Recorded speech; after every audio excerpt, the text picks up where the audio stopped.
Well, morning again, everybody. It's the 6th of January now, and I've just popped down to have a look at the date stone in the woods where we were yesterday.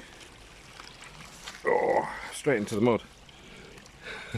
And it's got NB on it, and it looks like some sort of gravestone or something, but it's old. You can tell from the carvings, the style. It just looks particularly old. Come down, Mabel. So, but the ground isn't great. It's right slushy. So that's interesting. So I looked at the Ordnance Survey map yesterday for the area. There's our Mabel. And it said that this is known as Sheetfall Woods, below Sheetfall Farm. So there's some interest in it there to me. Obviously because names and dates. So instinctively I want to have a look at Sheetfall Farm, look at some of the buildings up there, look at the ages, read about the local history and find out what connection the woods have to the farm. And the connection is obviously in the name. Come on then, Mabel. She's found something very interesting there. She keeps going back to sniff it. Here we are. It's not a German short-haired pointer, as everybody always says. She's a Bisley crossed with a Weimaraner. And a fold, a sheep fold or a cattle fold, was an area, I believe, where you penned in your livestock. A folding area where you brought them in at winter time. So there must have been something here. The date stone, sorry, the NB stone's interesting with the age, which possibly well predates. Not necessarily the woodland, because these are old. This is old. Some of these are very old in here, but some of them, a lot of them aren't actually. Look at the oaks, probably no more than 80 years old, something of that nature. Right, we're going to go this way today, Mabel. Come on now. So that makes it very interesting. Well, interesting to some. You might find it extremely boring, in which case I wouldn't carry on watching the video. But for those of you that might be interested, you know, again, I was talking about semi-ancient natural woodlands yesterday, I believe having to be at least 250 years old. But that's a vague memory in the back of my mind. It may be something more, and it might be dependent on the number of trees as well in that area. Because, for example, there's a larch there. That's a larch. And that looks old, but no more than perhaps 100 years. And they grow quite quick. There's oak here. Again, they look no more than probably 100 years old. These trees. Well, it's still old. But then it brings into question what was here before. And the name, the clue's in the name.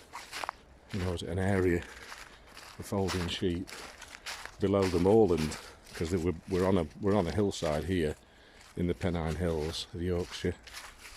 What she spotted. She got quite nervous there. Something's bothered her.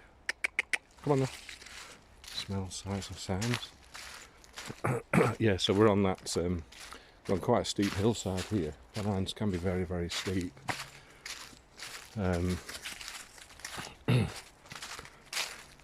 So it's a matter of just working out what's going off. You see there's one here. This is a very old larch. That's extremely old.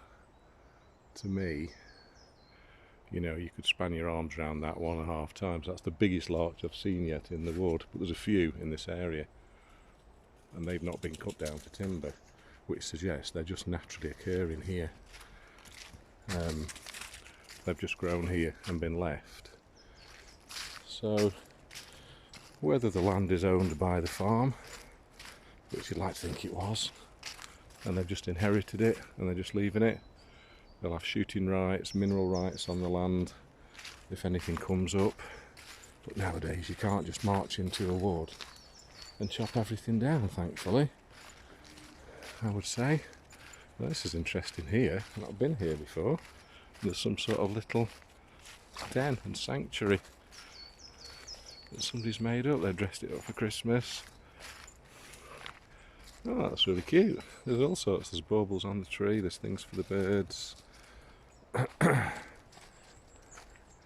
And somebody's made a little burial site here. Mabel, I put something down and it says let the dog see the rabbit. And somebody's put a stone as well. So I think somebody's potentially buried the dog here, because it must have been a favourite site. That's really nice, but we won't spend too long here, because like any site like this, it's always seen as sacred to somebody, isn't it? Burials and deaths, but somebody's made it look really nice. So they must come up here. Oh, there's actually a picture of Stonehenge as well, so somebody must be venerating. Put that down! Put that down! Mabel!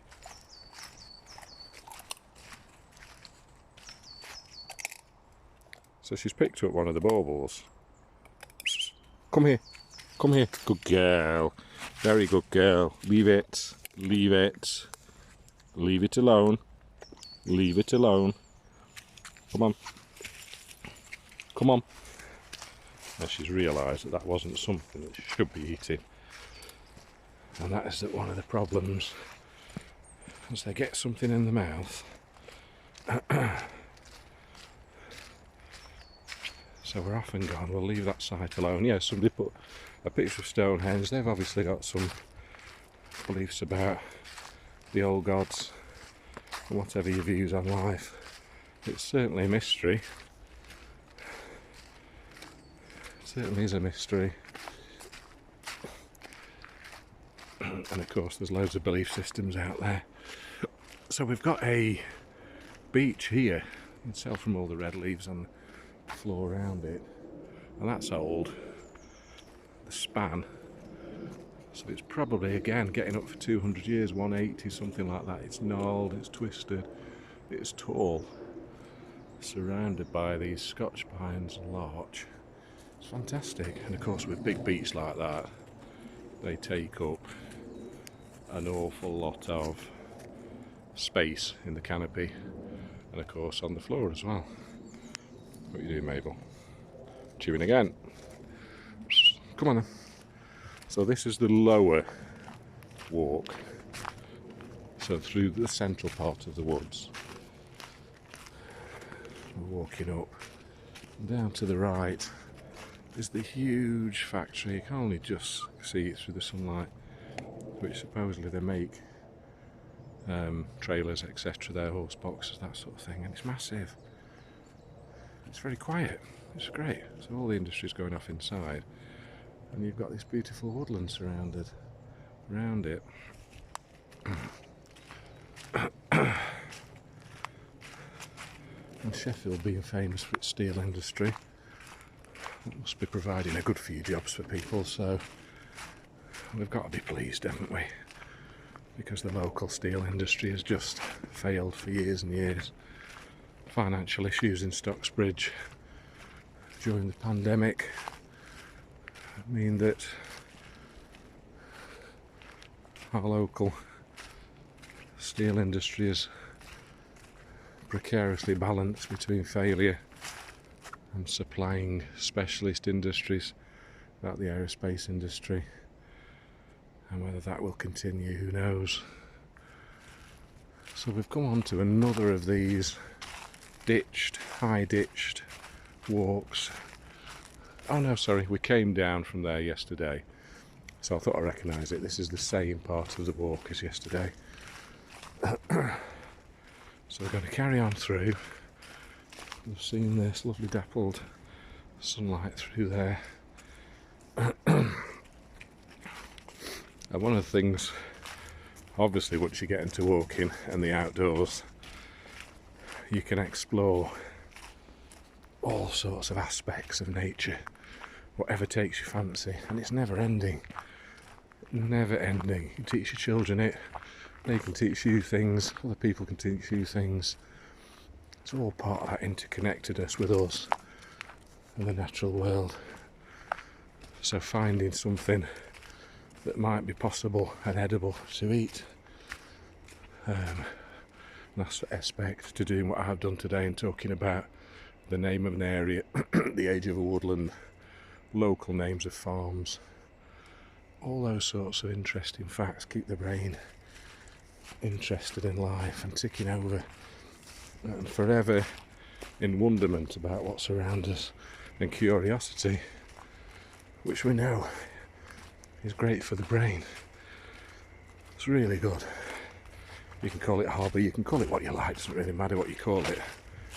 It's just something that keeps us going, takes us away from having to earn a crust to survive, and those jobs that, as I mentioned before, aren't necessarily all they're cut out to be.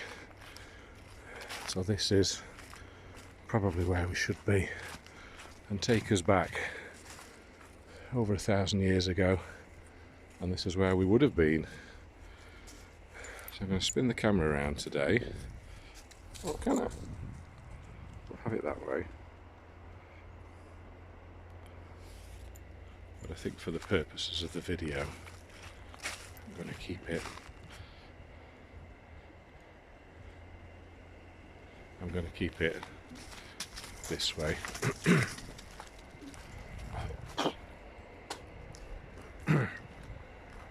So again, mixed woodland up here. Nice flat path. Came along it yesterday. So funguses and mushrooms are one I just touched on yesterday, but you know, you really need to get yourself a field guide as a minimum and then start to explore.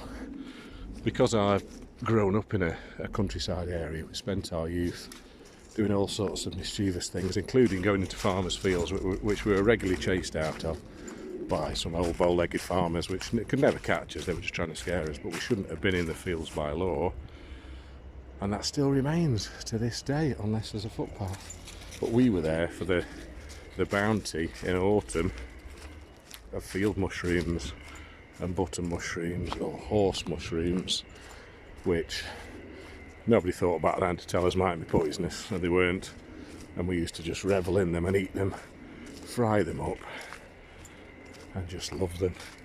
But it was all about the forage. It's there, something natural in us to forage for food, which we have to survive. That's every animal's main basic need on the planet.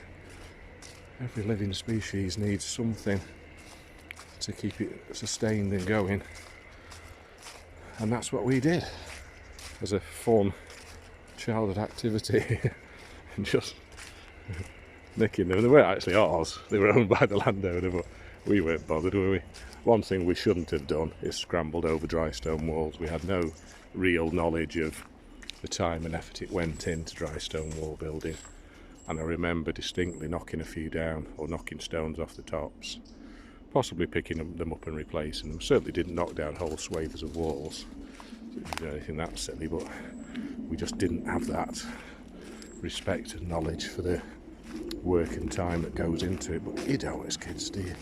Unless you're out. But we were out all the time.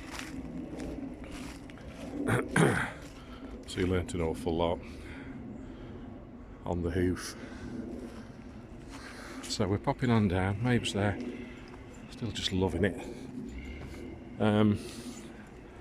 So yeah, back to fungus and mushrooms. Yeah, those sort of things obviously can be very, very poisonous, the red ones, but there's all sorts out there.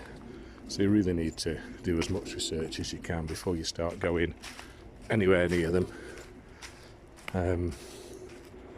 But it's a fantastic, interesting hobby, because especially in woodland, and woodlands are growing throughout the UK, there's no doubt, they are really growing, their popularity, people wanting them, and we need them obviously for environmental purposes, which are obvious to say. For carbon capture, she's going for it again. She's off again. She's off again on a massive big dash. The only thing is, she's getting plenty of exercise, so what's she dashing her out for? But it's just her. I think it's just that real excitement that she gets when she's off the lead and enjoying herself. So yeah, edible foods and forestry. So the volume of forestry now is increasing with land ownership. Lots of forests in private ownership.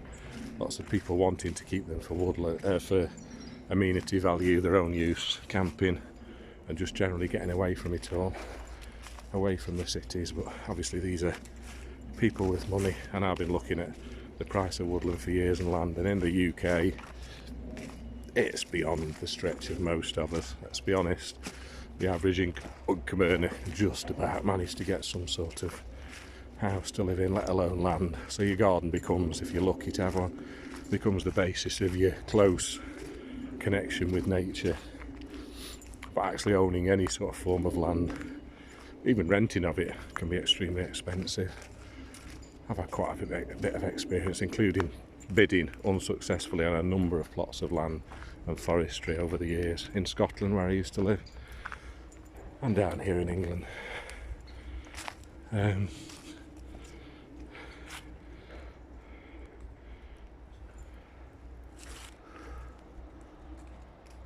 a quiet moment. Can hear the road.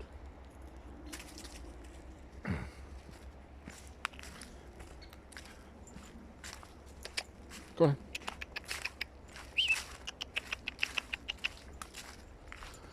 So yeah, there's lots of funguses that love deadwood, and forestries like this are fantastic for deadwood because it's just left.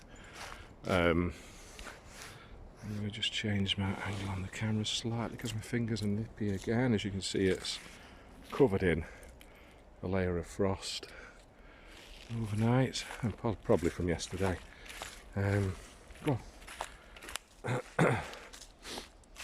So you need, if you're going to, if you're really going to get into foraging, wild foraging for anything, bear in mind as well, you know, that there's lots of wildlife that need this food.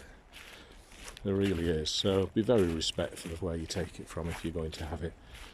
You should be asking the landowner's permission as well to forage, but many people don't. Lots of this grows in public areas. I've seen that this has got public access, this wood, but I've got a feeling it is privately owned. But there's signs in it saying public footpath, and it's been made accessible. So there's nothing of any obvious nature to suggest that I shouldn't be here, or people would object to me being here, shall we say. And you don't want to spend your life in fear when you're out walking of offending somebody. But I think we have to call into question what it is we're doing with our lives as much as ever, and be able to have some sort of connection with nature.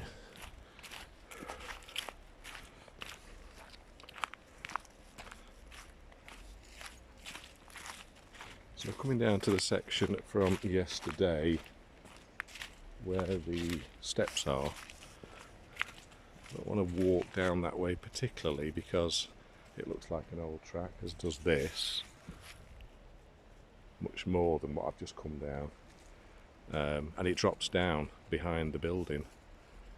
So I want to try and get back down into the bottom again and explore the option of walking up the side of this wood and up towards Sheetfall Farm.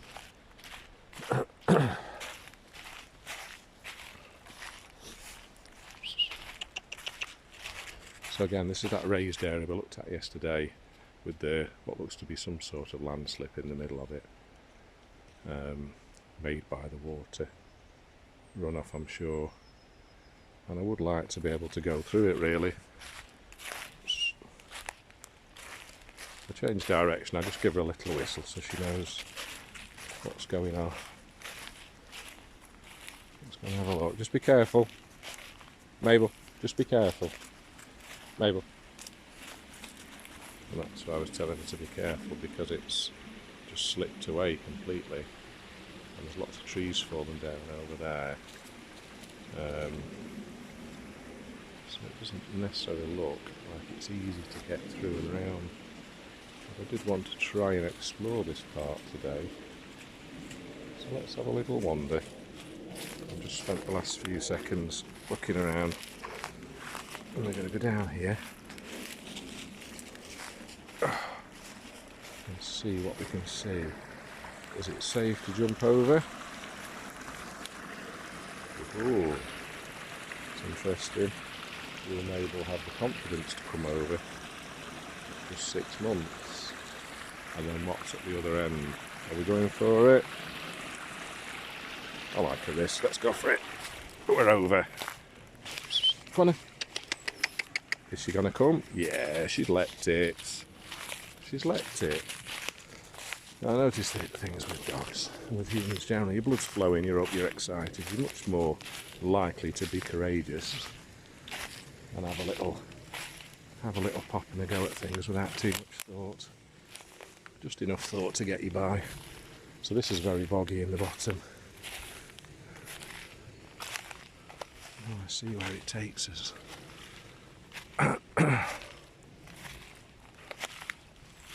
So there's all sorts on the floor here that's green and has never died off from the looks of things.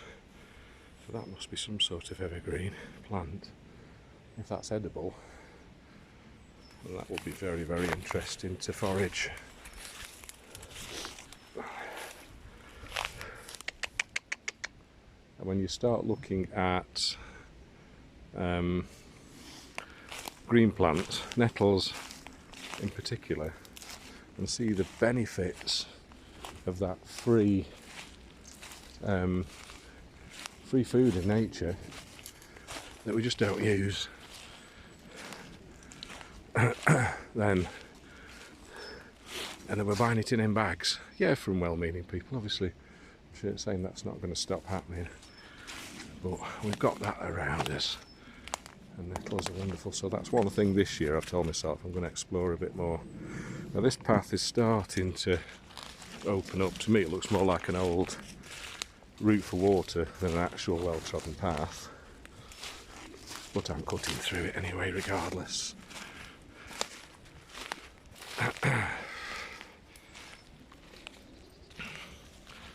Driving our way through. So nettle tea, nettle soups, so there's lots of information out there from specialists, so-called specialists, I'm sure they know more than me, in preparation of such things. Dandelions, the root and the leaf, lots of medicinal properties. If that's something that tickles your fancy, get into it and research it, find out about it, but please respect the fact that there's lots of other things we may well want to eat it, from the smallest microorganisms to the largest creatures, the rabbits, the hares, and the things that feed on them. So just be aware of dwindling resources, that we are potentially taking things from other life to be able to survive. But it's there for us. So this track isn't a track, but on the map, the Ordnance Survey map, just stepped under a sweet chestnut here. Must be here because I've seen the nuts on the ground, which are here. Phone's gone.